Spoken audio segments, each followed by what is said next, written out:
Baik, Assalamualaikum warahmatullahi wabarakatuh. Waalaikumsalam warahmatullahi wabarakatuh. Selamat siang. Ini kuliah kedua ya dari pertama. Yang minggu lalu kita sudah mengurai apa yang akan dipelajari dalam perkuliahan statistika dalam satu semester.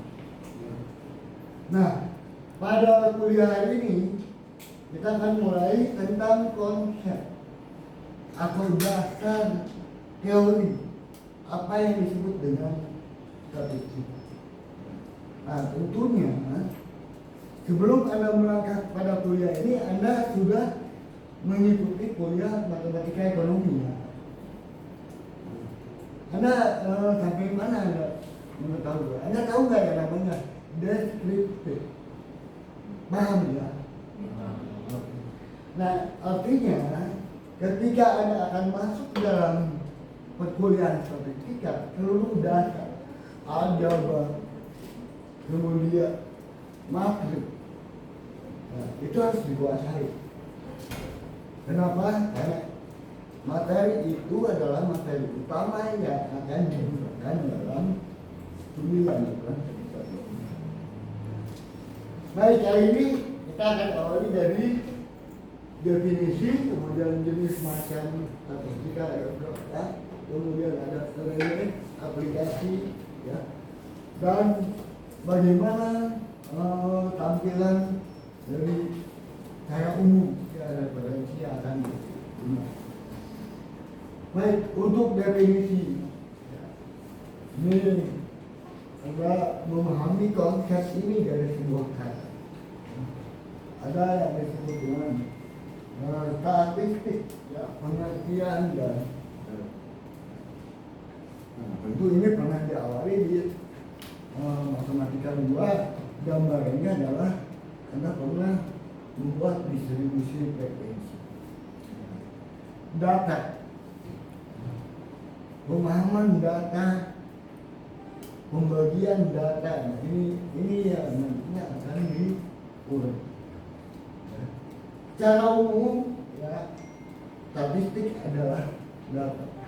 Kemudian ada ukuran sampel. Ya, ada ukuran sampel dan bagaimana membedakan antara data simbolik dan data angka.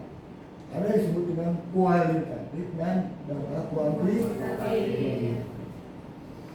Oke, nah, jadi dasarnya adalah secara umum ini adalah masuk ya. Nah, berikutnya bagaimana kita bisa mengidentifikasi atau mengidentikan data seperti itu. Misalnya ya, ada statistik kependudukan.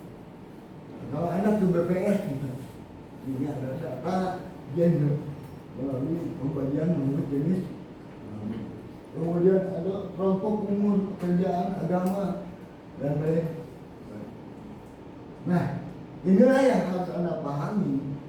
Kenapa data harus dikelompokkan? Jadi statistik ini sebarannya jelas. Data itu terarah dan benar. Nah, berikutnya ya, secara definisi konsep ya, ada istilah pengumpulan, ada pengolahan, ada analisis, dan ada penyajian. Nah, berbeda dengan matematika. Matematika tidak ada proses pengumpulan, penyajiannya ada, pengolahannya ada. Tapi yang namanya pengumpulan, kemudian membagi kelompok atau grup itu tidak ada di dalam matematika. Ini perbedaan. Ya.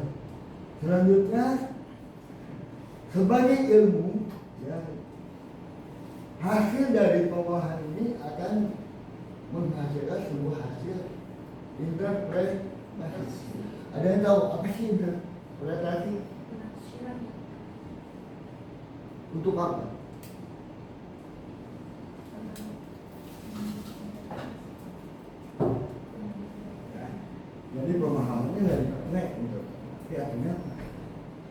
bahasa narasi dan argumen. Interpretasi berarti berarti dari data kuantitatif ke dalam bahasa yang dipahami dalam ekonomi. Ya. Oke, nah inilah gambaran kamu bagaimana informasi dibentuk, bagaimana struktur informasi. Yang pertama adalah data diambil dari populasi dan atau kemudian menyajikan olah data, kemudian analisis, baru diinterpretasikan menjadi sebuah informasi. Nah, selanjutnya kita akan mulai jenis apa saja yang ada di dalam statistika. Ya. Yang pertama adalah deskriptif. Kita lihat apa sih yang menjadi kunci dari sebuah data deskriptif.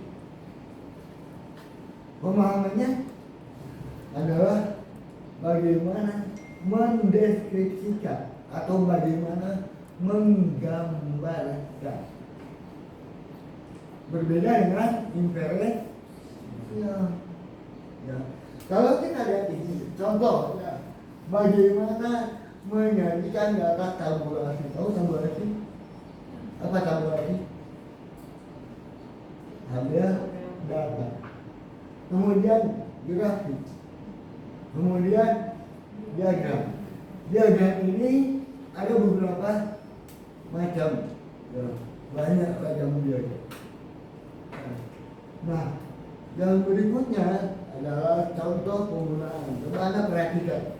Ini adalah tingkat penjualan majalah. Nah, ini bagaimana menarasikan, bagaimana membuat data dari populasi diambil kemudian menjadi sebuah data informasi. Pemahamannya tentu harus dibuat dalam bahasa statistika. Nah, kalau kita lihat tabel ini mendeskripsikan tingkat penjualan majalah. Ya. Nah, ini tahun 2003 ada sekian, dengan 2004. Ini adalah volume penjualan. Kalau tabel ini dibuat tanpa kalimat, tentu tidak akan memiliki arti.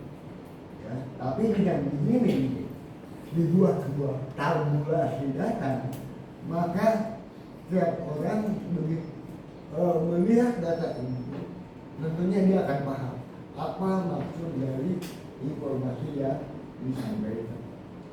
Ya, untuk Anda bisa mencari contoh lain, misalnya data jumlah penduduk tahun 2002-2004.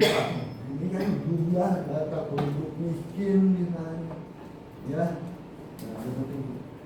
Nah, tabulasi tadi ada juga orang memudahkan bagaimana tingkat sebaran data, yaitu dengan membuat sebuah grafik.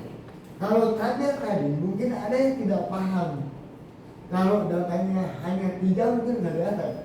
Ada misalnya datanya ada 50, bagaimana kita pengen tahu mana yang terbesar? Ya, rata-rata berapa? Jadi kan lihat grafik kita bisa lihat mana yang maksimum, mana yang sehingga memudahkan membaca. Ya.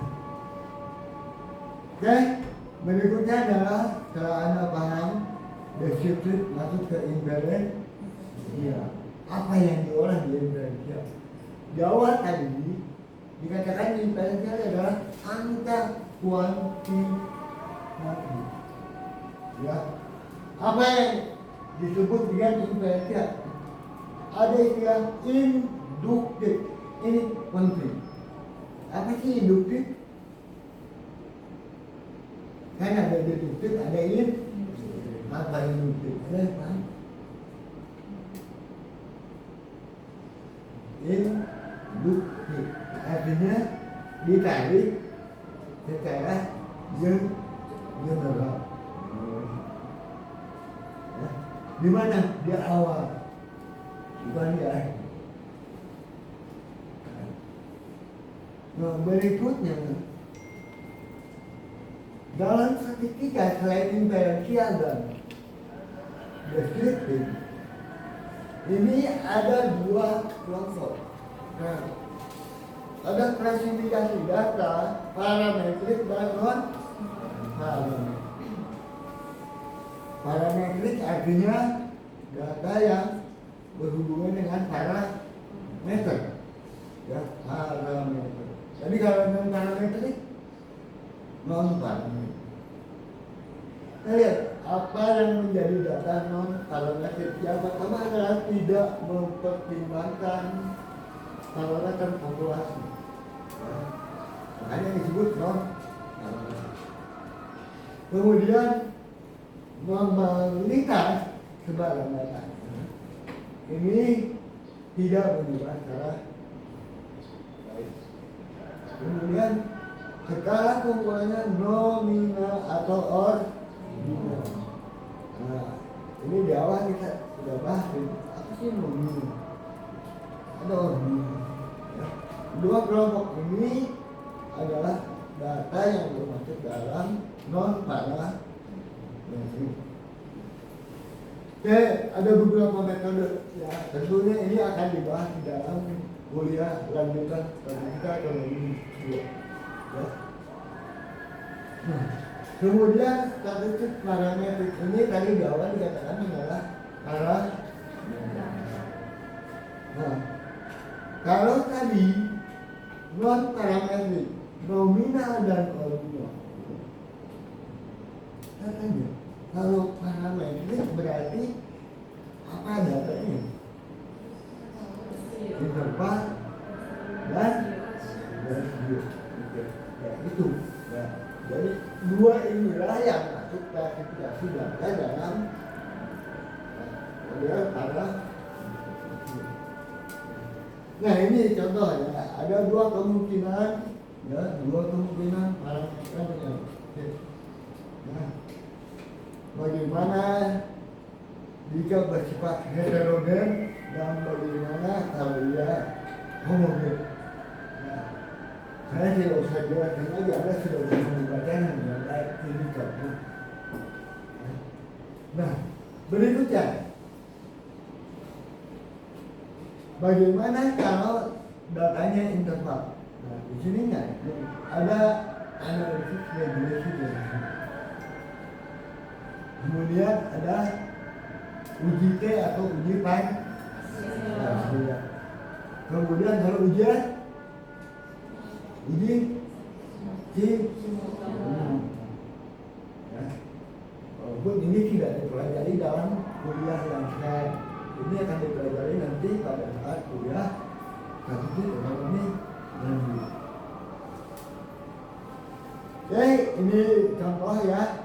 Contoh beberapa penggunaan dalam statistik sosial, pendidikan, ekonomi ya, ruang lingkup penggunaan statistik.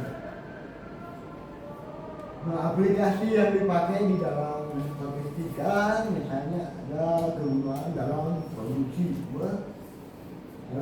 Kita bisa lihat deskripsi dari sebuah produksi. Kemudian bidang akuntansi, pemasaran, keuangan, SDM, ekonomi lainnya.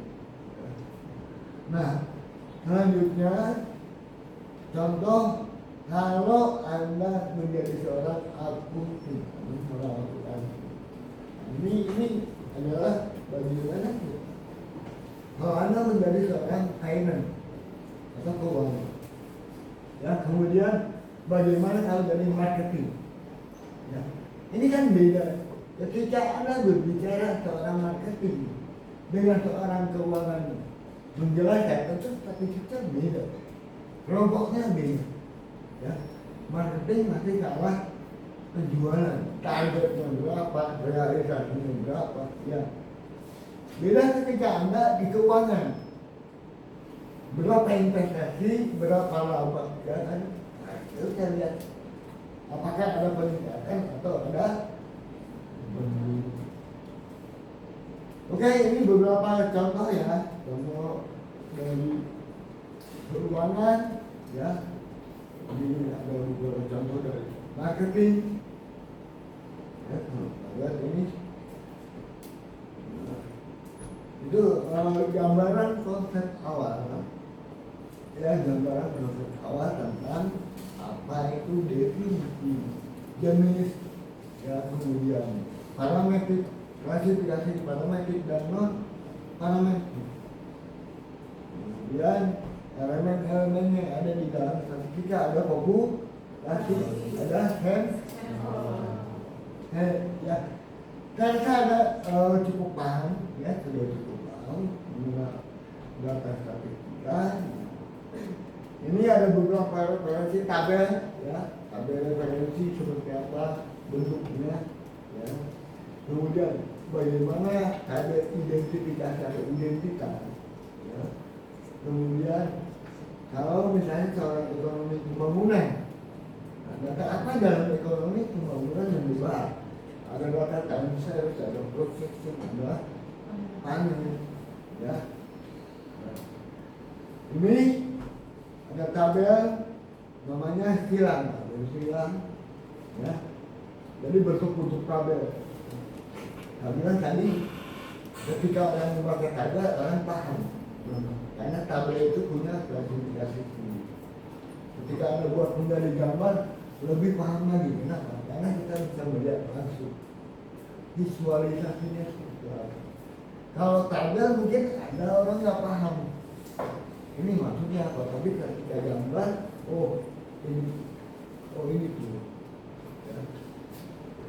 Oke, ya, itu. Kemudian keuntungan dari metode statistika, ya.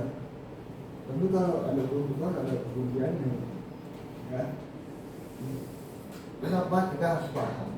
Ya, metode statistika yang pertama adalah bisa meringkas. Intinya adalah meringkas. Bagaimana deskripsi narasi yang panjang bisa diringkas hanya dengan satu persamaan model. Itulah. Kan kalau Anda berbicara tabel tadi, pada tahun sekian jumlah data, jumlah penduduk, populasi Indonesia bla bla bla, begitu banyak, ya kan? Tapi dengan tabel 10 tahun cukup 10 balik. Beda kalau Anda pakai naratif. Ngomong 10 tahun, pada tahun 2003 jumlah penduduk Indonesia sebesar 300 juta. Berada pada tahun 2023 terus kita apa? Ini jadi model ini adalah model, ya. Oke, ini tahapan pembentukannya.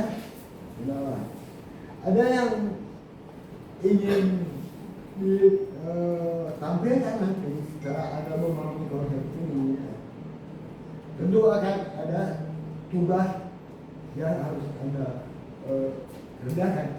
Ini adalah tugas pendahuluan.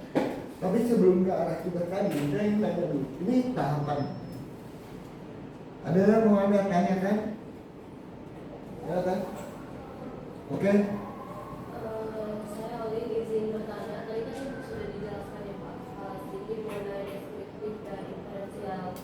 Jadi saya ingin bertanya, sebenarnya apa sih perbedaan antara kedua, antara deskriptif dan inferensial? Oke. Baik, ya. Ada pertanyaan perbedaan mendasar deskriptif dan inferensial. Sebelum saya jawab, ada yang tahu nggak? Ya. Ada yang tahu nggak? Tadi pertanyaannya perbedaan mendasar. Artinya sama seperti gini. Kalau Anda katakan perbedaan mendasar dari gender apa? Oh, jadi kami ada perbedaannya normal dengan ini. Nah, deskriptif dan inferensial. Inferensial tadi membahas apa? Angka, bukan simbol seperti pada deskriptif. Tapi itu tadi dasarnya, ya, perbedaan dasar. Jadi kalau ditanya apa yang berdasar itu? Kemudian yang kedua dari sisi data, ada nominal, ordinal dan interval dan dah. Nah, ini sudah berbeda. Makanya di dalam inferensial ini lebih banyak pada data kuantitatif. Oke ya, cukup ya. Udah, yang lain? Izin banyak Pak. Nih. Dan saya tadi bisa. Benar, ini kok perempuan semua yang nanya. Yang mana anak laki-laki ini? Baik Pak, saya tadi izin banyak. Tadi kan sudah dibahas tentang ada statistika parametrik sama non parametrik. Nah, kalau untuk contoh data statistika parametrik itu kan tadi ada interval sama resiko yang sudah Bapak jelaskan. Mungkin kalau dari contoh dari statistika non parametriknya itu contoh datanya itu seperti apa Pak? Oke, baik. Contoh parametrik dan kita garis bawah ini. Tadi dikatakan parametrik adalah arah. Ini juga diulang ya, uang ini. Kalau misalnya contoh yang paling membedakan antara L laki-laki, P perempuan, kemudian satu karung beras 20 kilo. L laki-laki. Parameternya nggak bisa diganti. Tapi kalau 20 kg bisa nggak? Ditafsir dulu. Ya. Nah, contoh lain kita lihat di sini tadi ada, nah ini kan kalau hanya misalnya LP laki-laki perempuan, ya tidak dianalisis secara lebih dalam, maka dia hanya mendeskripsikan saja, tidak membuat sebuah model. Ya, misalnya apa? Kalau di persamaan matematika ada persamaan linear ya, Y sama dengan A ditambah BE. Nah, A dan B adalah parameter. Tapi kalau tabel distribusi kan nggak ada parameternya. Ya, bisa dipahami ya. Bila menunjukkan. Oke, kalau tidak ada pertanyaan lagi, ini saya berharap bahwa Anda minggu depan sudah bisa menyelesaikan ini. Ya. Anda diminta begini, bagaimana menjelaskan data ini? Ya. Apakah maksud identifikasi? Tapi saya inginkan Anda menjelaskan ini secara faktual, bukan secara simbolik. Ya. Secara faktual. Baik, demikian ya kuliah minggu ini. Terima kasih. Assalamualaikum warahmatullahi wabarakatuh.